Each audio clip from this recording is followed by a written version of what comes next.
Hola, ¿qué tal? ¿Cómo le va? Me da gusto volverlo a encontrar aquí en Ruta 44. 43 normalistas desaparecen en el estado de Guerrero y esto se convierte en un escándalo nacional y también internacional. Las manifestaciones de protesta, de coraje y de solidaridad han recorrido el país, pero sobre todo han puesto en el aparador un tema que parecía dormido. ¿Qué tan grave es el problema de los desaparecidos en México y particularmente qué tan grave es el problema de los desaparecidos en Jalisco?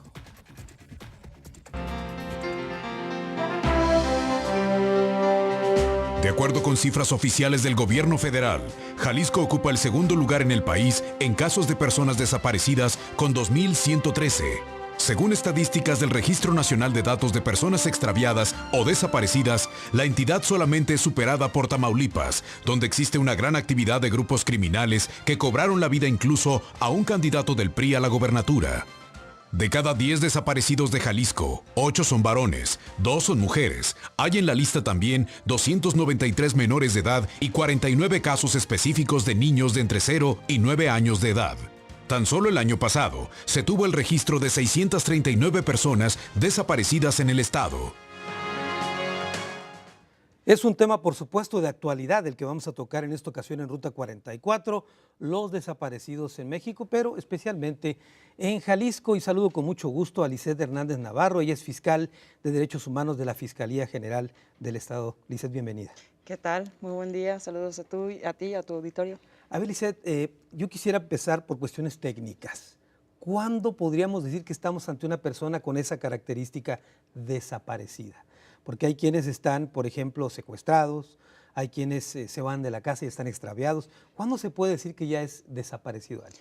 Desde el momento en que una persona sale, nadie más la vuelve a ver después de que se conoce su rutina o tiene aparentemente un ritmo de vida muy peculiar en el sentido de sale a trabajar, regresa a casa, ese día no volvió, sale de la escuela, ya no volvió, se puede presumir que hay ausencia de una persona, ¿no? Desde ese momento.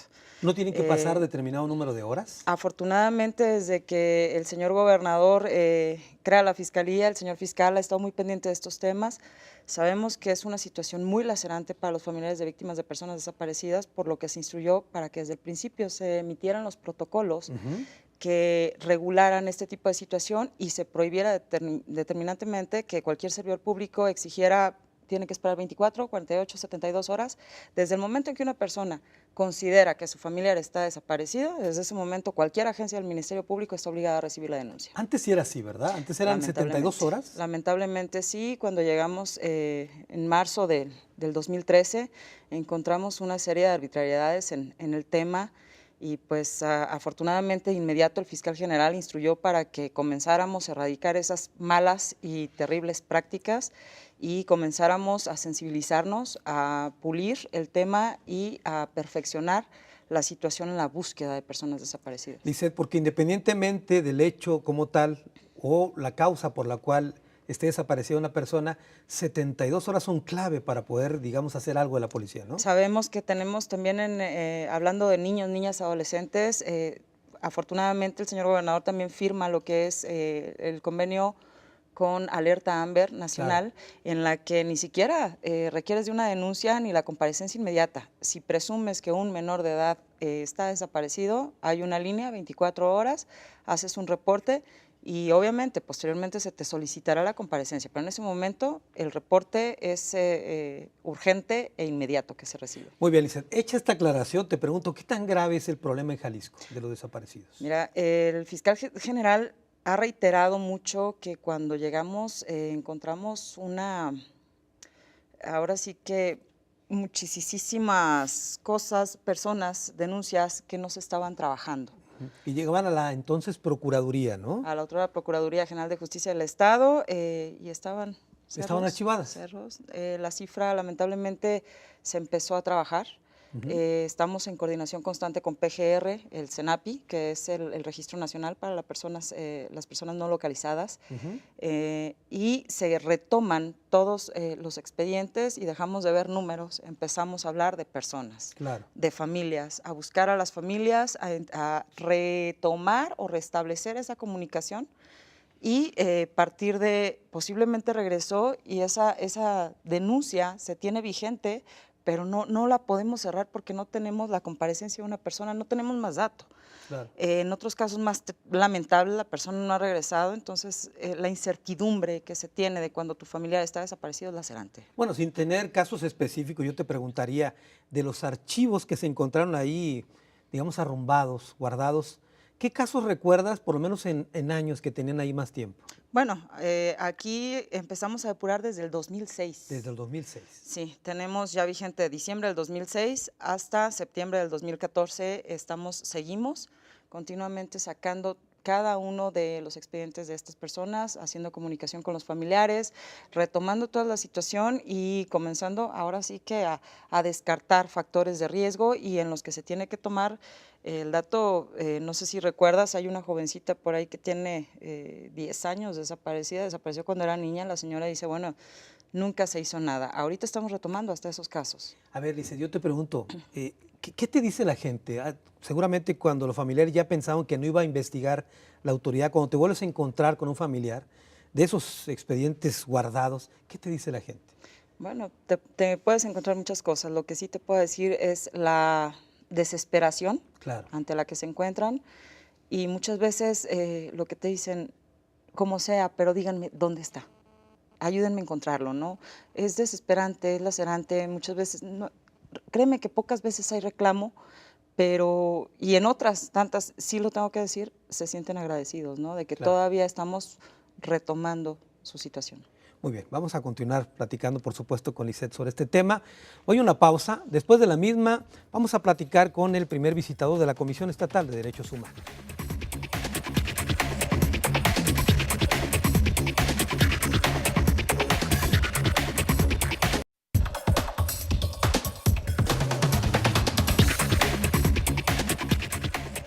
Desde el recrudecimiento de la violencia por el crimen organizado en México, los medios de comunicación han dado cuenta de un término que fue acuñado recientemente. Se refiere a los levantones, una forma de que una persona desaparezca por obra y gracia del crimen organizado. Junto con los levantones están los secuestros, están también los plagios o la, digamos, sustracción de una persona del hogar, entre otras cosas. El problema de los desaparecidos en México va más allá de los simples términos que se manejan diariamente en los medios de comunicación. Es un problema muy grave y es, por supuesto, un crimen de lesa humanidad.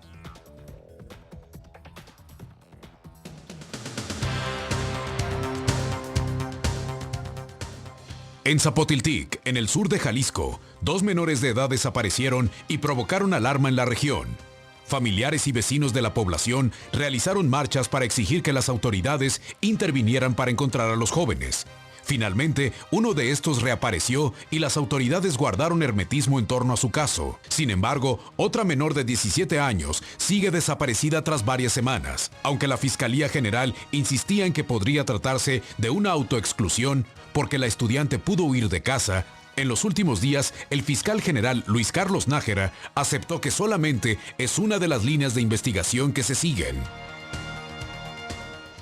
Y es la Comisión Estatal de Derechos Humanos el primer organismo que está más cercano a la gente cuando ocurren este tipo de desapariciones. Curiosamente acuden antes a la Comisión de Derechos Humanos y después a la Fiscalía. Y esta situación pues debe de corregirse porque tiene que primero denunciarse el delito y después acudir a otras instancias. Saludo con mucho gusto a Javier Perlasca, él es primer visitador general de la Comisión de Derechos Humanos. Javier, bienvenido otra vez, ha estado con nosotros en varias ocasiones. Gracias, a la orden, claro que sí. ¿Qué tan grave es el problema aquí en Jalisco, particularmente de los desaparecidos, Javier? Bueno, nosotros tenemos algunas cifras de las personas que vía queja acuden con nosotros, principalmente por 2 razones. Cuando consideran que la persona desaparecida, su familiar, normalmente son familiares, o persona cercana, fue desaparecida o levantada, como lo dijiste en el anuncio previo, por servidores públicos, elementos policiales. Y la otra es cuando ya hay una denuncia formal ante la Fiscalía, ante las agencias del Ministerio Público, y ellos consideran que no están actuando, que no están haciendo bien su trabajo, que no les están haciendo caso, que no están investigando. Son normalmente las 2 líneas respecto de las quejas, pero también como en el caso que anunciaron hace un momento, inicialmente se abrió de oficio respecto de estos dos muchachos de la Del zona sur de Jalisco. del sur de Jalisco, del cual uno ya regresó a su casa, y está en integración esa queja. Pero también es frecuente cuando, por ejemplo, no llegan a su casa o al parecer fueron detenidos para efecto de la investigación por algún delito o alguna falta administrativa y no los localizan, y en ese caso también hacemos labor de apoyo. De apoyo. Si están detenidos ya se les informa pues que por X razón fueron privados de su libertad, pero ahí ya no tiene que ver nada con desapariciones, sino que al principio acuden porque no localizan a su familiar. Hace un momento nos decía la fiscal de Derechos Humanos, Lisette Hernández, que existen casos que estaban archivados sin investigarse en lo que era la Procuraduría de Justicia. Quiero suponer que varios de esos expedientes tuvieron que llegar con ustedes, como queja por lo menos. Sí, así es, efectivamente teníamos ese problema, sigue existiendo además, pero había una desidia, pues un desdén total en contra de esas personas, de los familiares preocupados y obviamente pues de la misma víctima desaparecida, que ameritó un pronunciamiento el 1 del diagonal 2013 y hemos emitido 2 recomendaciones. Al día de hoy tenemos 51 quejas de 2008 para acá, quejas formales relacionadas exclusivamente con personas desaparecidas. Claro. Pero hemos dado cientos, quizás miles de orientaciones y búsquedas cuando, en el segundo caso que te comentaba, no encuentran a su familiar y resulta que o estaba detenido o accidentado, etcétera, y ya se le localiza. Ahí acaba la... ¿Ya se le localiza o no lo localizan? Si no se localiza, sigue el esquema que mencionaba la fiscal de Derechos Humanos. De acuerdo. Muy bien. Ahora, los protocolos, ¿cómo crees tú que se hayan ido mejorando los protocolos de investigación? Hace un momento la fiscal nos decía que antes eran 72 horas para declarar a una persona desaparecida, o ya cambiaron. ¿Cómo sienten ustedes que van estos protocolos? Sí, efectivamente sí cambió. Ahora, como ya se señaló, inmediatamente que se tiene la noticia por cualquier medio, se activa, si son personas menores de edad, la alerta AMBER por un lado, se abre la investigación formal y el Ministerio Público tiene que actuar inmediatamente, eso es real. Ahora bien, ¿qué pasa en los casos de personas desaparecidas y que luego resulta, los casos de las fosas que hemos encontrado aquí en Jalisco, en La Barca, aquí en Zapopan, en Tlajomulco, etcétera, etcétera? ¿Tienen ustedes algún tipo de quejas respecto a ese tema? Tuvimos una relacionada con Lagos de Moreno y una por ahí de una persona tercero que no era familiar directo, de personas desaparecidas respecto de la parte de La Barca, del área de La Barca donde se encontraron. Pero en ese caso emitimos medidas cautelares, pero además ya estaba actuando el Instituto Jalisciense de Ciencias Forenses para inmediatamente tratar de hacer el protocolo de identidad bajo todas las pruebas científicas y técnicas que ellos tienen, y fueron atendidas también las personas, separando los restos, pertenencias, dándoles un acompañamiento con el fin de aminorar un poquito esa situación, porque en muchos casos pudiera dar, como así sucedió en algunos, pudiera darse que sí se tratara de los familiares que estaban buscando, pero en otros casos no se ha logrado identificar, porque pudiera ser también que se trate de personas de otros lugares, no de aquí de Jalisco, que sus cuerpos vinieron a arrojarlos acá. Muy bien, Javier. Vamos a continuar hablando con el representante de la Comisión de Derechos Humanos. Voy a una pausa. Después de la misma, platicaré con un periodista que ha dado puntual seguimiento a este fenómeno de las desapariciones en México.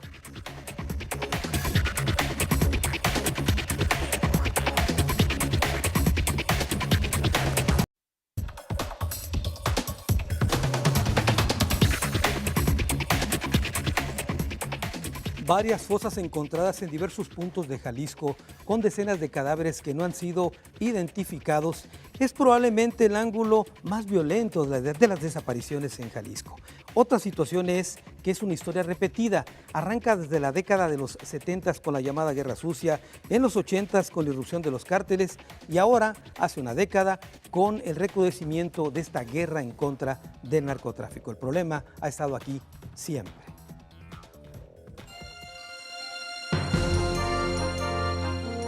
Seis jóvenes desaparecieron en Lagos de Moreno y fueron encontrados semanas después sin vida. Al parecer, fueron asesinados por el crimen organizado. En 2011, los medios dieron cuentas del hallazgo de 26 cuerpos bajo los Arcos del Milenio y en 2012, las autoridades encontraron otros 18 cuerpos en la carretera a Chapala. En forma escalofriante, se supo después que la mayoría eran jóvenes que fueron asesinados después de haber sido levantados al azar y utilizados para enviar un mensaje de cárteles. Junto a estos crímenes, en Jalisco, destacaron fosas con 74 cuerpos en La Barca, 17 en Zapopan, 19 en Tlaquepaque y 6 más en los límites de Tlaquepaque y Tonalá. Bueno, la participación del crimen organizado es uno de los ángulos, como ya decía, más violentos en el tema de las desapariciones y es una historia además repetida. Saludo con mucho gusto a Rubén Martín, periodista, buen amigo y conductor de Cosa Pública 2.0 en Radio UDG. Rubén, bienvenido. Hola Carlos y un saludo a todo el auditorio. Es así, ¿verdad? Una historia repetida. Así es una historia repetida y podemos mencionar como antecedentes la Guerra Sucia de la década de los 70 que ocurrió en todo el país y bueno, uno de los epicentros curiosamente fue Guerrero, muy importante, y el otro Jalisco. En esa Guerra Sucia del Estado mexicano creó cuerpos especializados como fue la Brigada Blanca de policías, de militares, dedicados a perseguir, a secuestrar, a torturar, a desaparecer y asesinar a quienes consideraba disidentes políticos, pero no solamente, no tenía derecho a hacerlo con ellos, pero tampoco, y menos quizás con la población civil, y lo hicieron. Claro. De eso queda constancia en un informe especial que estaba preparando una fiscalía especial que era en el sexenio de Vicente Fox y que al final este gobernador panista, este gobernante panista, el presidente Vicente Fox, no quiso, le temblaron las corvas o por compromisos con el ejército o con otros factores de poder, no se atrevió a publicar y a investigar las conclusiones que llevaba. Sí, porque eso era lo importante, ¿no? No nomás era reabrir un expediente, sino actuar. Así es. El asunto es que de esa época, que estamos hablando 2006 a la fecha, un poco más de 8 años, esta situación se ha agravado en el país. Voy a señalar unas cifras para tratar de sostener que estamos en una era de violencia, de terror, de barbarie, grave y bastante grave en el país. En el sexenio de Felipe Calderón, el INEGI contabilizó 121,000 asesinatos violentos. En el año 2011, unos pocos meses antes de que saliera Felipe Calderón, la propia Comisión Nacional de Derechos Humanos admitía la existencia de poco más de 5,300, 5,500 desaparecidos. Y posteriormente se reconoció que esta cifra era mucho mayor, es decir, se estaba minimizando el problema. Pero si nos basamos nada más en esas cifras, tenemos entre asesinados y desaparecidos casi 130,000 personas. En 9 años de la guerra de Irak murieron entre 107,000 y 113,000 personas. Estamos hablando de una invasión del ejército más poderoso de la tierra a un país como fue Irak y deja esas cifras. Si hablamos de que hay más muertos en México nada más en 8 años, es decir, en un periodo menor, creo que sencillamente sería un indicador que nos debería revelar que estamos en una situación gravísima. Pero más allá del indicador, Carlos, lo más preocupante es esta continua aparición de estos hechos de terror, de estas masacres que revelan una hazaña en las maneras y los modos de asesinar de manera impresionante. Solamente a partir de la desaparición de los 43 estudiantes de Ayotzinapa, por ese intento de búsqueda se han encontrado 19 fosas. O sea, si no desaparecen, no buscan nada y no encuentran nada. No se encuentran esas fosas. Lo que esto nos da a entender que hay en Guerrero, en otras partes del país, como aquí en Jalisco, este intento de desaparición de miles de personas y de asesinato y de miles de personas. Estamos viviendo una situación grave, grave y muy preocupante. Yo celebro que tú le dediques este espacio a este tema, porque como bien dijiste en la presentación y también quienes nos han antecedido, la licenciada Lisset Hernández, así como el licenciado Perlasca, lo han dicho, es una situación gravísima, pero creo que el gobierno, ni el de Enrique Peña Nieto ni el de Aristóteles Sandoval están haciendo lo suficiente para afrontarlo, para contenerlo. Debería ser prioridad en la agenda de gobierno y por prioridad digo debería estar antes de la reforma energética, antes de la reforma educativa, de la laboral, o de la fiscal. Claro. Debería ser una prioridad tanto del gobierno federal como del gobierno del estado y me parece que no lo es. Y del otro lado de los medios, si le dedicáramos un porcentaje, no te sé decir que será el 10, 15, 20% al tema de desaparecidos, lo que las televisoras comerciales le dedican a los programas de fútbol, de deportes y de espectáculo, debería de llamar a movilizar a las conciencias, a todos los mexicanos a esta situación tan grave. ¿Por qué es grave? Como bien dijo la licenciada Lisette Hernández, no son números, son historias, son dramas detrás de cada uno de estos casos. Tú puedes, y seguramente lo has hecho, cuando uno platica con los familiares, con los padres de los desaparecidos, te dicen que no hay mayor drama, mayor dolor. Es más, incluso más fuerte que tener a un asesinado. Te pueden decir que preferían saber dónde está el cuerpo a tener esta angustia que se repite una y otro día de no saber de sus familiares. Ahora que mencionabas el caso, por ejemplo, de las fosas que se han estado encontrando, este es un signo de impunidad, ¿no? Saber que la delincuencia puede simplemente sepultar a alguien y saber que nunca lo van a buscar. No solamente hallarlo, buscarlo siquiera. Claramente de impunidad del crimen organizado, pero no solamente. También hay negligencia y responsabilidad de los gobiernos. Ya ahorita esperemos abundar sobre este tema, pero la participación o la negligencia más bien del gobierno de Emilio González Márquez en investigar estos casos, bueno, me parece que su correlato son justamente lo de las fosas. Muy bien. Muy bien, Rubén, vamos a continuar, por supuesto, hablando con Rubén Martín. Tenemos que hacer una pausa. Hemos escuchado 3 opiniones respecto a este tema que es muy delicado. Después del corte, nuestro tradicional cruce de caminos aquí en Ruta 44.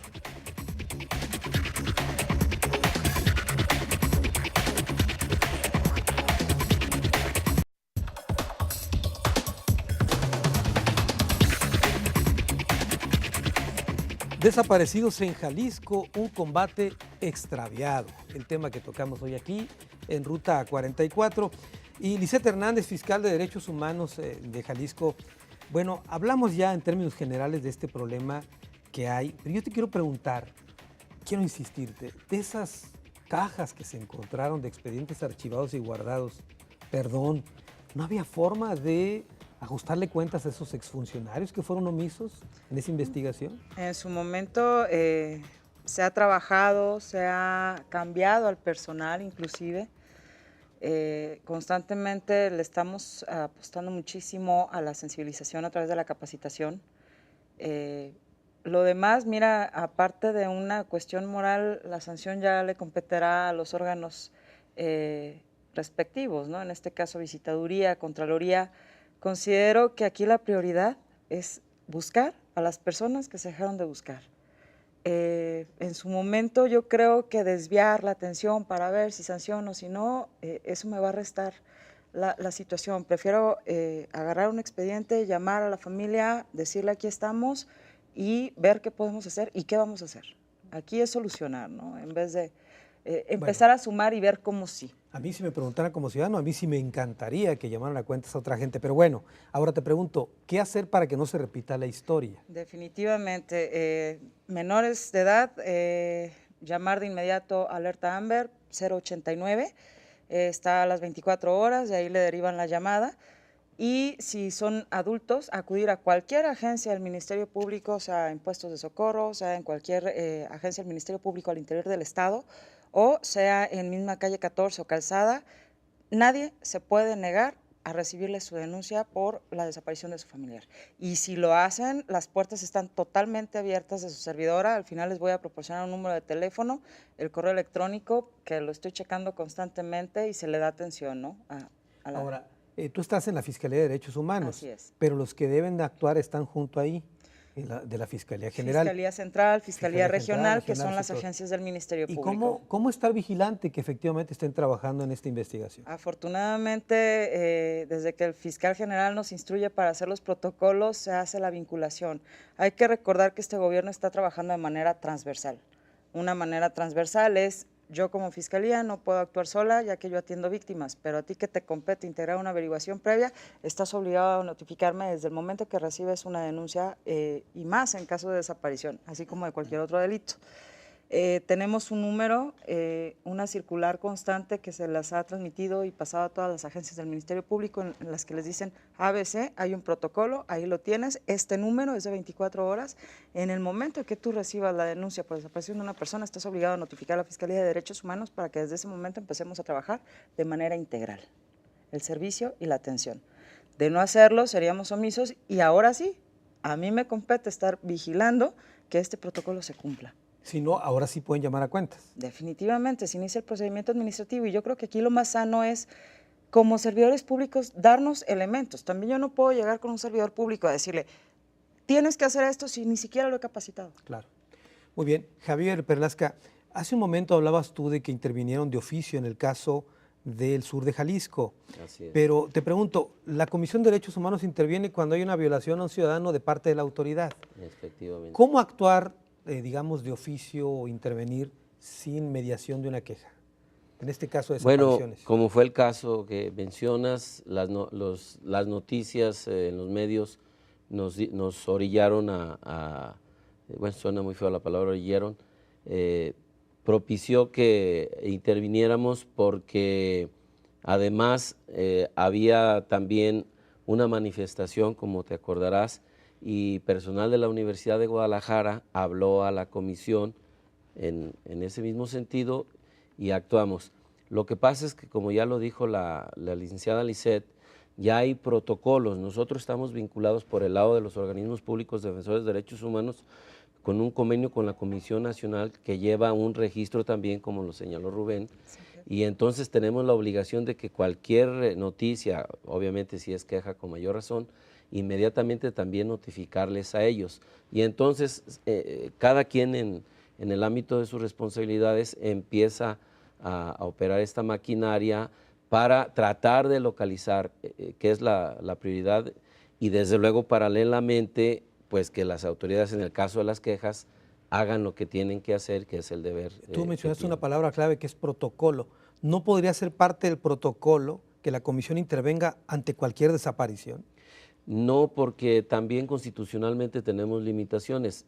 Es decir, por ejemplo, un secuestro, que es una privación de la libertad, y de momento desaparece la persona mientras no haya comunicación con los familiares, normalmente lo cometen personas privadas del ámbito privado, no del servicio público, no funcionarios ni servidores. La Constitución nos limita que solo actuamos por acciones o omisiones de autoridades o servidores públicos, entonces por eso no lo podemos hacer. Rubén Martín, pareciera que un poquito la negligencia de la autoridad en turno, la que sea, contribuyó a que esto creciera, el tema de las desapariciones. Estoy de acuerdo contigo, Carlos, y eso me da pie a plantear algo que me parece fundamental. Desde Felipe Calderón se intentó tratar de explicar, justificar. Hubo un discurso, una narrativa de que estas desapariciones o asesinatos eran como daños colaterales o era un asunto entre malos. Lo llegó a declarar incluso. Era la muerte entre bandas rivales del crimen organizado. Repetidamente lo dijo así varios de sus funcionarios y aquí se repetía. Y creo que hubo un desdén y además era falso. El Estado es corresponsable de lo que está ocurriendo el Estado mexicano y de sus distintos niveles de gobierno, pero en muchos otros casos es responsable. Ya lo vimos ahora con los estudiantes de Guerrero, esta situación tan horrorosa de que la policía de dos municipios, ahora se sabe, el de Iguala y el de Cocula, los detienen, los agreden y ellos se los entregan al crimen organizado. Pero aquí también, en Jalisco en concreto, y estamos hablando ya en este gobierno, hay denuncias de que policías estatales han actuado en la privación y en la desaparición de personas. Es el caso de Antonio Reynoso Hernández, desaparecido el 30 de agosto del 2003 en Tlaquepaque. Su madre ha denunciado que fueron policías estatales quienes los detuvieron. Detuvieron a 4 personas y él ya no llegó a ninguna cárcel ni a ninguna dependencia y sigue desaparecido. Y hay más casos. No me deja mentir el licenciado Perlasca. Si mal no recuerdo, hay una recomendación muy importante que emitió la Comisión Estatal de Derechos Humanos, creo que del año 2009, que es un volumen, yo no sé si es el más extenso, esa recomendación es de casi 900 hojas y es una recomendación de la actuación indebida de la Policía Estatal en Jalisco, en diversos municipios. Y ahí pues está acreditado, hay testimonios de cómo la Policía Estatal, bueno, que por cierto hay que recordar que estaba al mando el que es ahora el fiscal general Luis Carlos Nájera al frente de Secretaría de Seguridad Pública en el sexenio anterior y debe conocer de ese caso. Entonces, el Estado mexicano, el Estado federal, el gobierno del Estado de Jalisco son corresponsables, ya sea por omisión, porque no han hecho las cosas de manera adecuada, ya lo decía la licenciada Lisette Hernández, como el sexenio anterior, de manera negligente y criminal se dejaron, digamos, archivar esos casos y no se investigaba. Yo ya conocí esa versión, no sé si nos podría decir el número. Yo llegué a escuchar al licenciado Arturo Zamora, cuando era secretario general de gobierno, de que hablaba de 20,000 expedientes que que estaban archivados. No creo que todos sean desaparecidos, sino que estaban mezclados varios, pero no sé si en el número de desaparecidos nos podría dar una información. Pero yo insisto, en este mismo momento me parece que ni el gobierno de Enrique Peña Nieto ni de Aristóteles Sandoval están haciendo lo suficiente. Yo escucho a la fiscal de Derechos Humanos y veo sensibilidad, escucho sensibilidad, pero no lo veo así del fiscal general Luis Carlos Nájera. En el caso de los desaparecidos de Zapoltitic, me parece que subestimaba la gravedad de los hechos y ya incluso ha tenido un reclamo de algunas agrupaciones como CLADEM de que no les parece cómo has tratado el caso de los desaparecidos en general y en particular de las desaparecidas. Muy bien. Tengo que hacer una pausa. Si quieres, ahorita ibas a comentar algo, Lisette, regreso contigo. Estamos hablando del tema de los desaparecidos en Jalisco.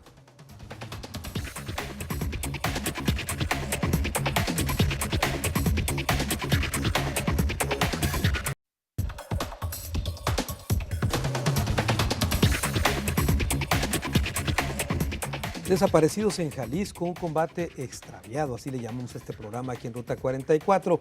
Lisette Hernández, hablaba a Rubén Martín de algunas cifras, no sé si tengas allí, digamos, el registro de cuántos casos encontraron en esas cajas que tienen que ver con desaparecidos. Antes sí me gustaría un poquito, y retomando lo que decía, sí es necesario que les transmita la sensibilidad por parte del fiscal general en cuanto al tema.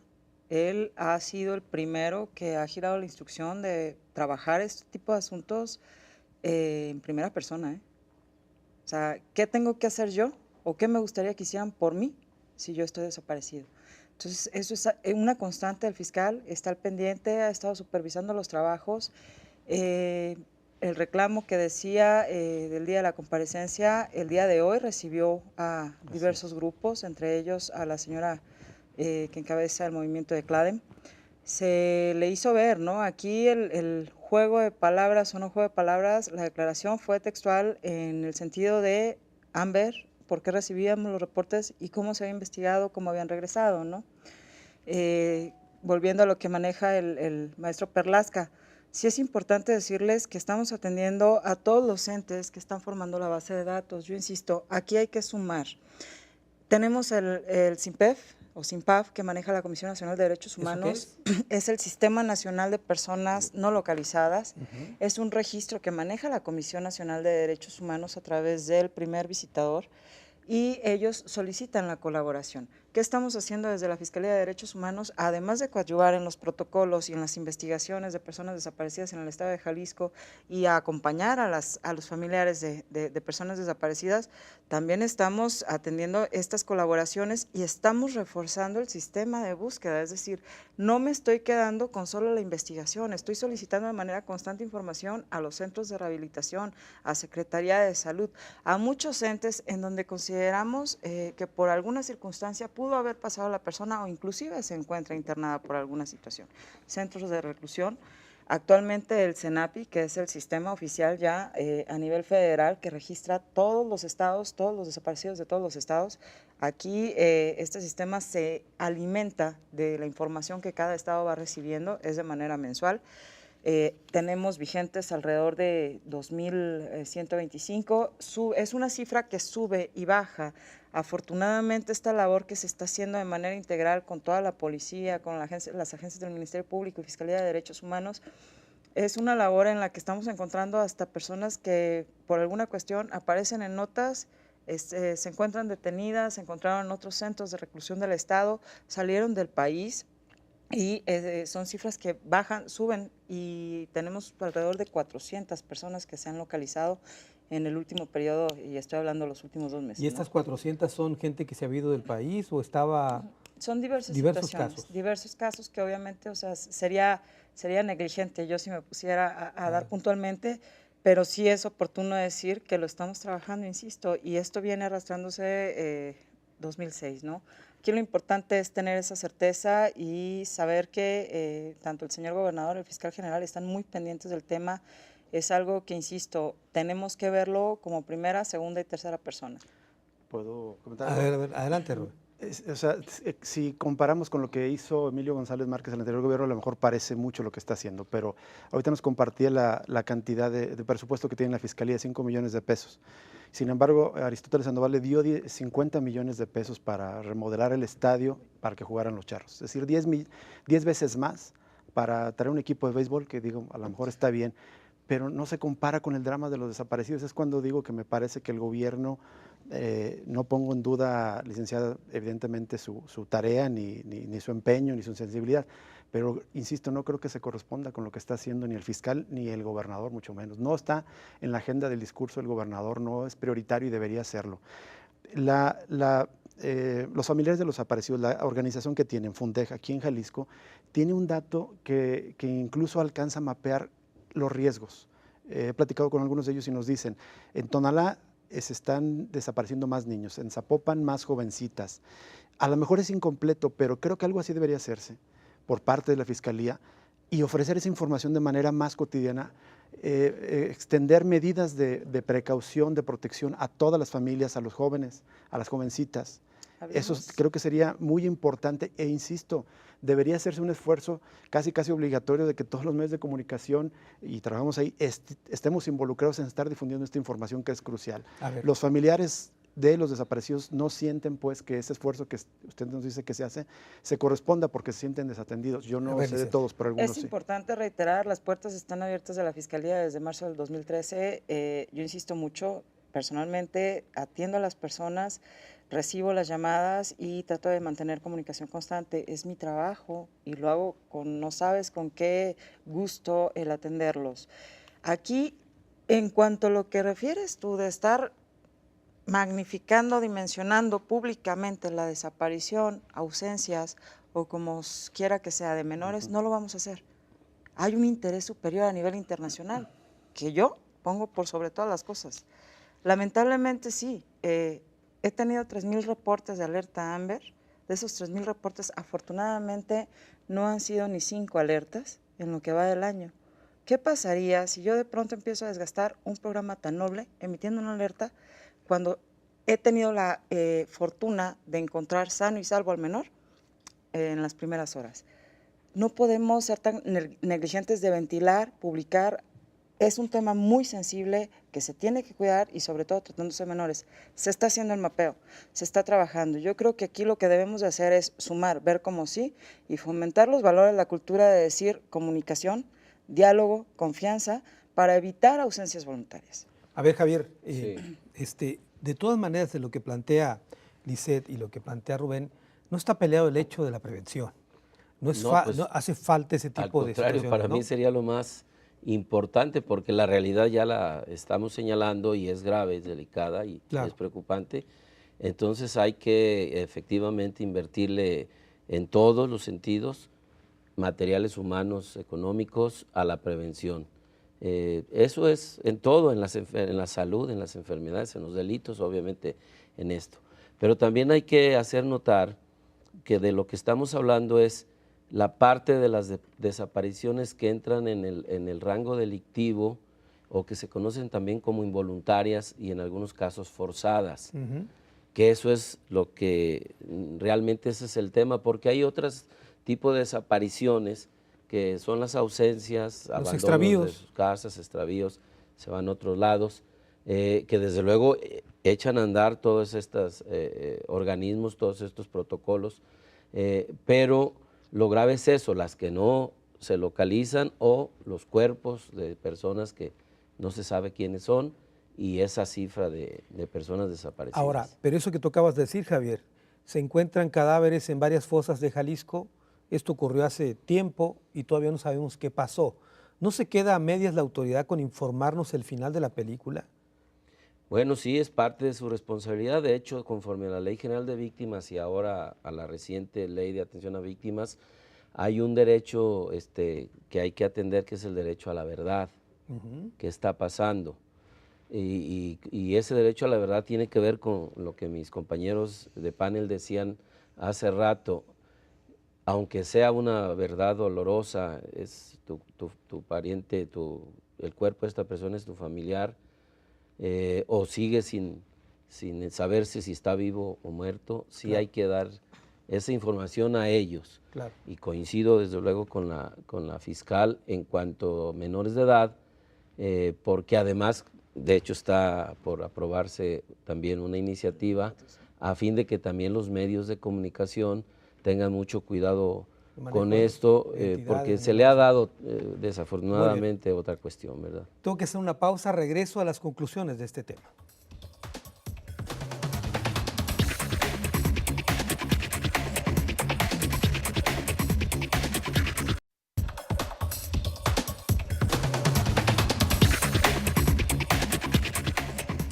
Desaparecidos en Jalisco, un combate extraviado, así llamamos este programa.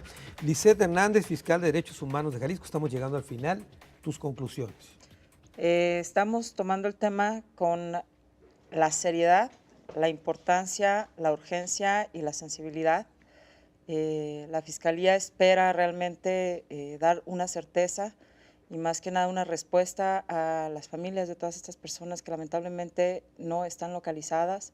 Estamos nosotros ahí en Calzada Independencia, los teléfonos 38 37 60 00, extensión 1 26 22, 1 21 85, correo electrónico Lisette con doble ZTH .hernandez@jalisco.gov.mx. Y por favor, necesitamos darles certeza, pero también necesitamos darles confianza y que sepan que estamos para atenderlos, ¿no? Que es un tema que no se puede quedar así y que esperamos realmente poder sumar, trabajar y ver el cómo sí y dar un resultado. Javier. Pues en el mismo sentido, en la Comisión Estatal de Derechos Humanos estamos a sus órdenes y sobremanera si tienen el temor o alguna noticia de que hubiesen intervenido servidores públicos en esta cuestión o que habiendo hecho las denuncias, las declaraciones correspondientes y ya tienen noticia de ello las autoridades, si no trabajan, no hacen lo que tienen que hacer, acudan con nosotros. Independientemente de eso, intervengan o no, autoridades con mucho gusto ayudamos, damos seguimiento, acompañamiento para que las instancias correspondientes actúen y además, como lo dije, avisamos al protocolo de investigación y localización que tiene establecida la Comisión Nacional de Derechos Humanos, que esa está vinculada, como su nombre lo dice, a nivel nacional, para que también en otros estados se haga la búsqueda y en su caso localización. La comisión tiene sus teléfonos las 24 horas de todos los días, 36 69 11 00 o al correo electrónico www.cedhj.org de organización.mx. A ver, Javier, me queda nada más una duda. Cuando llega alguien a presentar una queja sobre una desaparición donde no participó una autoridad, ¿ahí qué hacen ustedes? De todos modos, hacemos telefónicamente, el primer contacto es con todas las instituciones, la Fiscalía, en las agencias del Ministerio Público en turno, las policías del lugar donde se supo por última vez de esta persona, para ver si se puede localizar porque pudiera estar detenida, enferma, etcétera. Y si hay la presunción de que tuvo que ver o que no atendió una autoridad, se abre el expediente de queja y se turna a la visitaduría correspondiente. En ese mismo momento también se emiten medidas cautelares, por ejemplo, que se les dé acceso a las personas familiares o que si lo tienen detenido, pues que le permitan todos los derechos de asistencia, etcétera. Muy bien. Rubén Martín. Bueno, yo creo que hay una coincidencia que estamos ante un problema gravísimo. Para mí las desapariciones es el aspecto más terrible de una época de violencia, de terror, de barbarie que estamos viviendo en el país, y yo me quedo con la convicción de que los gobiernos no están haciendo lo suficiente, independientemente de lo que se esté haciendo en la Fiscalía, pero creo que es poco para lo que se debe hacer. Debería ser prioridad en la agenda nacional y estatal y debería ser también prioridad en los medios estar tocando estos temas de manera reiterada. Este asunto de los protocolos que han estado hablando y todo, ¿son suficientes? Yo no lo sé en detalle. Lo que he escuchado con entrevistas de padres de familia que se sienten que no se hace lo suficiente para que se investiguen sus casos, para que se les atienda. A lo mejor falta personal, faltan recursos. Seguramente lo será, porque si hay 70 personas en la fiscalía para el volumen de los expedientes 2.200 o más, pues seguramente faltan recursos. Es cuando me refiero o insisto que no se está haciendo lo suficiente y debería hacerse, sensibilizar a todos los poderes públicos, pero sobre todo consultar y trabajar de cerca con los familiares. A ver, y Rubén, con las organizaciones de los cuando desaparecidos. empezamos el programa hablabas tú de las desapariciones de la época de los 70s, la llamada Guerra Sucia, donde había en el ánimo del gobierno una actitud persecutoria por razones políticas. ¿Adviertes tú una situación parecida a esto? Claro que sí. No en todos los casos, por supuesto, pero las desapariciones como una modalidad de violencia está claro que se está utilizando también en contra de sujetos y organizaciones sociales. El caso de los estudiantes de Ayotzinapa me parece que es un buen ejemplo, pero no es el único. Nos hemos enterado que también con este pretexto de la guerra contra la delincuencia organizada, distintos gobiernos, desde el federal hasta estatales y municipales, la dedican o emprenden en contra de luchadores sociales. Ahora resulta que el alcalde de Iguala, que ahora todos sabemos que colaboraba con el crimen organizado, está fugado. A lo mejor después lo pescan, pero en la cárcel está el doctor Mireles, en la cárcel están los policías comunitarios como Néstor Salgado del mismo Guerrero. Es decir, la gente que defiende sus derechos, que defiende su territorio, es la que el gobierno está encarcelando, este mismo gobierno de Enrique Peña Nieto. Por eso digo que no está haciendo lo suficiente, al contrario, es parte de un gobierno represor y hay que recordar antecedentes de Enrique Peña Nieto, la represión en Atenco, que fue una brutal agresión en contra de los pobladores de esa localidad del Estado de México en 2006, y bueno, que después en la campaña se ufanaba de que lo volvería a hacer, lo que dio pie al movimiento Yo Soy 132, lo recordamos. Entonces ahora dice que se compromete, que está preocupado por estos desaparecidos de Iguala, de Ayotzinapa ocurridos en Iguala. Yo no le creo, pues, ante esta situación. Y tú dijiste claro hace un momento hay que no razones políticas también, porque, perdón, Claro. con esto termino, la violencia que estamos viviendo es parte también de la reestructuración del país, de la entrega de recursos naturales, de la apropiación y despojo de tierras.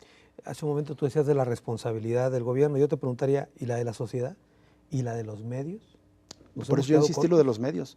No estamos haciendo lo suficientes y tampoco como sociedad se está acompañando lo suficiente a los desaparecidos. Por eso, insisto, debe ser una prioridad. Me parece que el asunto de las estudiantes de Ayotzinapa desaparecido es algo muy relevante. Creo que está demostrándole a más mexicanos que lo que estamos viendo es mucho más horroroso de lo que creíamos, ¿no? Y Claro. entonces creo que estas manifestaciones de solidaridad que ya ha habido con los estudiantes de Ayotzinapa deberían desplegarse con el resto de las víctimas de las desapariciones. Muy bien, ¿algún comentario más? Agradecer la participación y que están las órdenes. Bueno, muy bien, gracias, Lisette. Bueno, hace unos días escuchaba cómo comentaban respecto al caso de la solidaridad que plantea Rubén Martín hacia nuestros amigos allá en Guerrero por el tema de Ayotzinapa, de 43 normalistas desaparecidos, que es gravísimo. Sin embargo, entre noviembre del 2013 y febrero del 2014, en Jalisco se descubrieron 116 cadáveres, 116, en distintas fosas. Muchos de esos cuerpos todavía no se identifican. Sin embargo, yo no digo que esté mal que se solidaricen con el caso de Guerrero. No veo las movilizaciones en Jalisco por los casos que se han encontrado aquí también. Y esto me lleva, ya para concluir el programa, una reflexión final. Hace algunos años en Hermosillo, allá en mi tierra, en Sonora, desapareció un periodista, Alfredo Jiménez. Desapareció, simplemente fue a hacer una nota en la noche, una entrevista supuestamente que iba a tener, pero ya no volvió. Han pasado 9 años. Yo platiqué con su papá y él me comentaba que sigue todavía brincando cuando escucha el timbre de la puerta, cuando alguien llega al portal o se escucha que alguien abre el cancel. 9 años después me dice don Alfredo, papá de Alfredo Jiménez, que sigue pensando que de repente va a aparecer su hijo, va a tocar la puerta y va a regresar. Es que han pasado 9 años y no han encontrado ni siquiera el cuerpo, por lo cual, en tanto no haya cuerpo, dice don Alfredo que él seguirá pensando que Alfredo, su hijo, Alfredo Jiménez, está vivo. Yo quiero suponer, Lisette, Javier, Rubén, que así como este sentimiento es el que acompaña a muchos padres de familia que tienen hijos desaparecidos y que, sinceramente, con lo que se ha ventilado en esta mesa y se ha dado a conocer, me parece preocupante que existieran y yo voy a seguir diciéndolo, funcionarios con tan poca sensibilidad que no entendieran que cada caso de una persona desaparecida había que atenderla inmediatamente y nunca merecieron haber guardado un expediente en una caja, mucho menos empolvarla y olvidarla, como ocurrió lamentablemente en el pasado sexenio de Emilio González Márquez, y ojalá no se repita la historia. Hasta la próxima.